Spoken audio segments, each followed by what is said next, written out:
Evening everyone, hope you guys are doing well.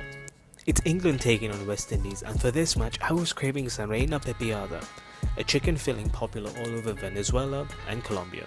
Traditionally it's served with arepas, but since I didn't have any, I'm going to serve these with some fried plantain, aka patacones or tostones, as well as some Hogao, I hope I pronounced that well, which is a traditional Colombian tomato sauce. So, for the Reina Pepiada, into a saucepan I added some garlic, along with some onions, coriander leaves and stems, salt and pepper, half a chicken, and I covered this completely with some water and cooked these through for about half an hour. Make sure you skim off any scum that may appear on the surface while your chicken is cooking. Once your chicken is done, switch it off the heat and let it rest in the stock for another half an hour. For the Hogao, to a saucepan I added some olive oil along with some diced onions and spring onions, and I went ahead and cooked these through until they turned nice and soft.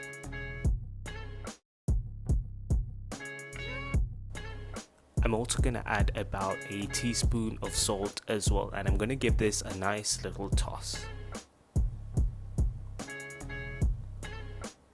To that I'm also going to add a sliced clove of garlic, followed by some black pepper as well as some cumin powder, and I'm going to cook these spices through for another minute.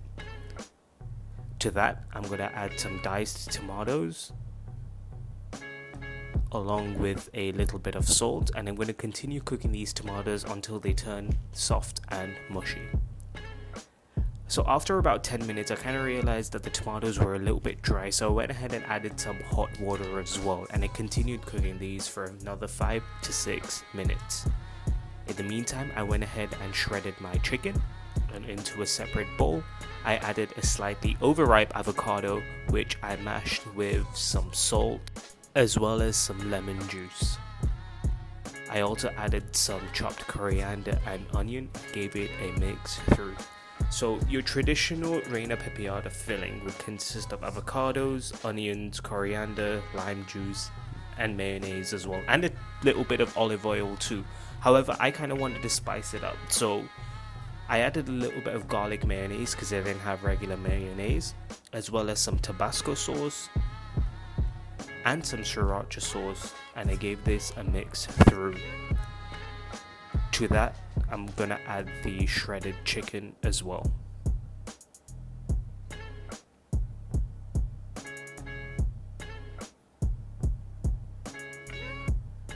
At this point I'm also going to add the chicken stock that we cooked the chicken in earlier, and I'm going to go ahead and set this in the fridge for a couple of hours.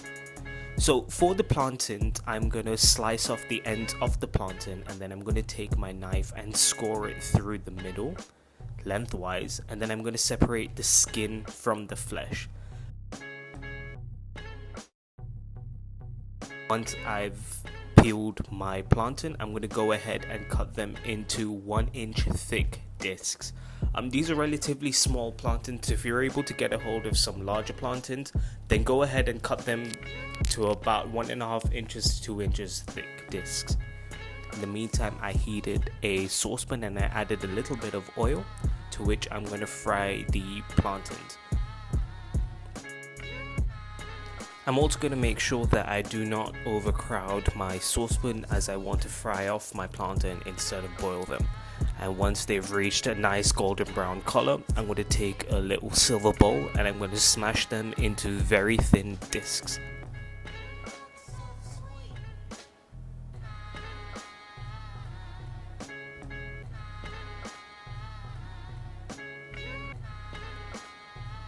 Once all my plantains have been smashed, I'm going to refry them, but do bear in mind that plantain does have a tendency to darken quite quickly, so do keep an eye on them. And once they've fried for another couple of minutes, I'm going to take them out and season with salt. And there we have it, dinner is served.